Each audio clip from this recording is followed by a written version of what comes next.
नमस्कार, मैं हूं शालिनी और आप देख रहे हैं न्यू महाराष्ट्र 24 न्यूज। आइए बढ़ते हैं आज की बड़ी खबर की ओर। क्या शरद पवार की एनसीपी देगी एनडीए को समर्थन? वर्षा में बैठक के बाद महाराष्ट्र की राजनीति में हलचल।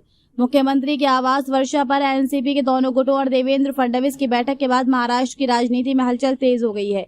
महाराष्ट्र के मुख्यमंत्री देवेंद्र फडणवीस के आधिकारिक निवास वर्षा पर राष्ट्रवादी कांग्रेस पार्टी एनसीपी के दोनों गुटों के वरिष्ठ नेताओं की बैठक के बाद राज्य की राजनीति में नई चर्चाओं ने जोर पकड़ लिया है। इस बैठक के बाद ऐसी अटकलें लगाई जा रही हैं कि शरद पवार के नेतृत्व वाली राष्ट्रवादी कांग्रेस पार्टी शरद चंद्र पवार एनडीए को समर्थन दे सकती है। साथ ही एनसीपी के दोनों गुटों के संभावित विलय की प्रक्रिया शुरू होने की भी चर्चा है।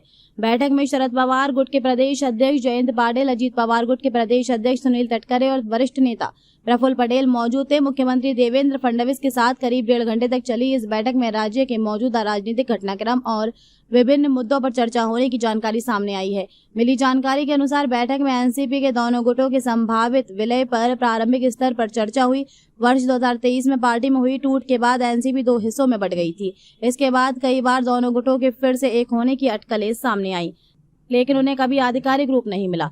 अब वर्षा बंगले पर हुई इस बैठक के बाद इन चर्चाओं को एक बार फिर बल मिला है। पिछले कुछ दिनों से राजनीतिक गलियारों में ये चर्चा भी चल रही है कि शरद पवार के नेतृत्व वाली एनसीपी एनडीए को समर्थन दे सकती है। जानकारी के अनुसार बैठक में इस मुद्दे पर भी चर्चा हुई। हालांकि इस संबंध में किसी भी पक्ष या संबंधित नेताओं की ओर से अभी तक कोई आधिकारिक पुष्टि नहीं की गई है। बैठक के बाद मुख्यमंत्री कार्यालय, शरद पवार गुट या अजीत पवार गुट की ओर से भी कोई आधिकारिक बयान जारी नहीं किया गया है। इसलिए फिलहाल ये सभी दावे और चर्चाओं पर आधारित हैं। यदि भविष्य में एनसीपी के दोनों गुटों का विलय होता है तो राजनीतिक विश्लेषकों का मानना है कि इसे शरद पवार गुट के एनडीए के साथ आने के रूप में देखा जा सकता है। खबरों में अब तक के लिए बस इतना ही। फिर होगी आपसे मुलाकात, तब तक के लिए नमस्कार और देखते रहिए न्यू महाराष्ट्र 24 न्यूज।